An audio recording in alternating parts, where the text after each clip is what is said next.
फिर गूगल का एल्गोरिथम आया पिजन करके, उसने क्या वर्क शुरू करा कि जैसे मैं आपसे डिस्कस कर रहा हूँ digital marketing course in Karachi, ठीक है ना।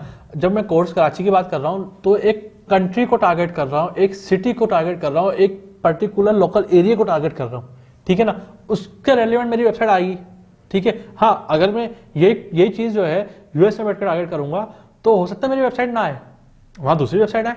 मतलब digital marketing course in US, ये कीवर्ड बन गया ना, ठीक है ना, वहाँ दूसरी वेबसाइट आए।